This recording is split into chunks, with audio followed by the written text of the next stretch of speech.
මම සති 6කට සීනි, පැණි රස ಜಾති, කෝපි, කිරි ආහාර, ඒ කියන්නේ කිරි පිටි, යෝගර්ට්, කර්ඩ් ඒ වගේ දේවල්, සුදු කාබෝහයිඩ්‍රේට් සහ ජංක් ෆුඩ් ඒ කියන්නේ කඩෙන් කෑම ඔය MSG කියන කඩේ කෑම ඔක්කොම නතර කරා.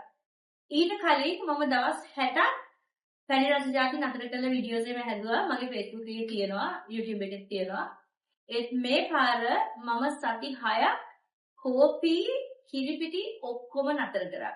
ඒ හින්දා මේ වීඩියෝ එකේ ඒ නතර කරපු දේවල් වලින් හොඳ පැත්තයි නරක පැත්තයි අපි දෙපැත්තම ඩිස්කස් කරනවා. හරිද? ඉස්සෙල්ලා අපි හොඳ පැත්ත ගැන කතා කරමු. පොසිටිව් චේන්ජස් ගැන. මගේ ඇඟේ ප්‍රදාහය අඩු වුණා. ඒක තමයි ෆස්ට් පොයින්ට් එක.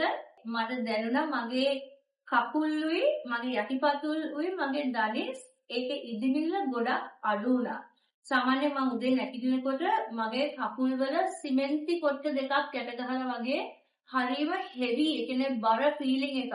එතකොට හරි ටයිට් තද ෆීලිං එකක් වගේ තියෙන්නේ ඒ ප්‍රදාහය වැඩි නිසා. ඒ සති 3ක් විතර ගියාට පස්සේ මේ සති 6 ඒ ෆීලිං එක ඒ වේදනාව ගොඩක් අඩු වුණා. ඒ කියන්නේ හරි ලයිට් ෆීලිං එකක් ආවා.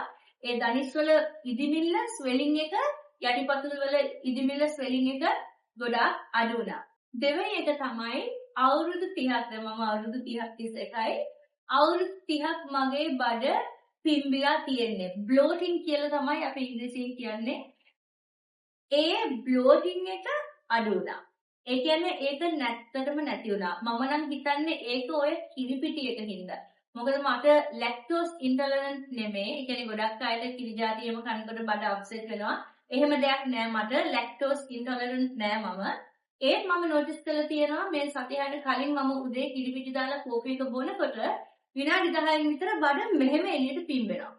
සෝ මම හිතන්නේ ඔය නතර කරපු දේවල් වලින් වැඩියෙන්ම කිරිපිටි එක තමයි මෙතන මේ වැරදිකාරයා.